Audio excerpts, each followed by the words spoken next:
Today I'm going to share with you 3 super simple strategies that can help you score a 170 or above on your official LSAT. These are all going to seem pretty obvious. If so, that's great. There's no reason to overcomplicate things. People will often say to me, Steve, that's such a simple strategy. And then I'm like, well, why weren't you doing it? And they're like, yeah, well, why wasn't I doing it? And so here I'm going to share these strategies with you today in the hopes that you can implement them ASAP and start seeing some immediate boosts in your LSAT score. The first is to understand the text. The second is to solve all the questions. And the third is to approach those questions in a logical order. Now, when I say we want to make sure that you understand the text, that means in logical reasoning, you want to make sure that you understand the stimulus before moving on to the answer choices. In reading comprehension, you want to make sure that you understand the passage text before going on to the questions. For logical reasoning, understanding the stimulus on a deep enough level means that you could easily translate one logical reasoning question type into another based on that method of reasoning in the stimulus.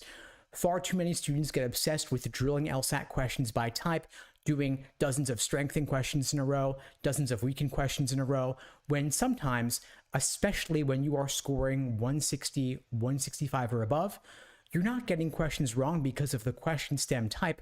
You're getting them wrong because you're dealing with a difficult method of reasoning in the stimulus. And at that point, students are maybe getting a parallel question wrong, a method of reasoning question wrong, a flaw question wrong, a weakened question wrong. And they're like, I don't see any pattern in my mistakes. And I'm like, that's because the pattern isn't in the question stem type. The pattern is in difficult methods of reasoning that show up relatively less frequently. Students in this position are usually pretty clear on correlation causation arguments, necessary versus sufficient condition confusion, ad hominem personal attacks, things of that nature, but maybe they're having more trouble with numbers versus percentages, for example. And so to test this, I ask them to translate a strengthened question stimulus into a weakened question stimulus or even a flaw question stimulus. In reading comprehension, I might have a student rewrite the entire passage in simpler language or have them engage in drills where they read the passage and do just the main idea questions to make sure they're crystal clear on what the main idea even was. Both of these strategies that I've just shared are elements of the Socratic review method that I demonstrate in my private one-on-one coaching programs, as well as in my live small group coaching sessions. If you're interested in finding out more, we have live classes several nights a week. They're all recorded for any that you can't make, and we have literally hundreds of them in our online platform. You can check out the links below the video to find out more and to book a call with me and my team. We'd be glad to help you out. Now, the second super simple strategy I have for you today is to make sure that you're solving all the questions. It drives me crazy when the big corporate prep companies recommend doing only 3 reading comprehension passages, for example, because that sets a ceiling on how high you can go. I want you solving all 26 or so logical reasoning questions, all 4 reading comp passages. Same goes for games if you're still taking the LSAT with the games section. For pacing, I want you to aim to do the first 10 questions in roughly 10 to 12 minutes with standard timing, letting you build up a time bank that you can then apply to the tougher questions later in the section. All the questions are worth the same, but they're not all of equal difficulty. And so we want to make sure that you're moving at a fast enough pace that you'll have enough time for the more difficult questions that come later in the section.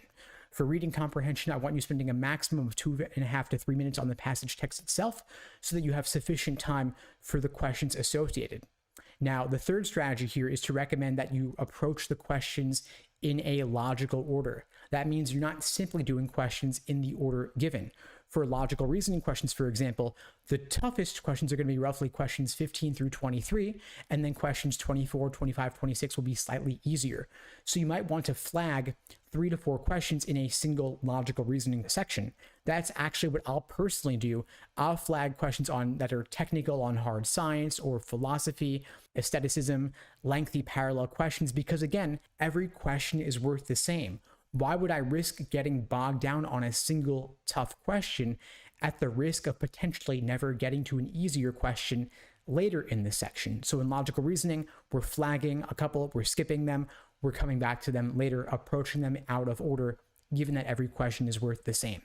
In reading comprehension, the questions are kind of scrambled, but I want to solve all the general global questions first, like main idea, primary purpose, passage organization, best title, tone, author's opinion, knock those out first, then approach the more detail-oriented questions that require a bit more reading between the lines, and finally save the more inferential questions for last. Anyway, folks, that's all for now. Reach out if you need anything. Links below. Bye.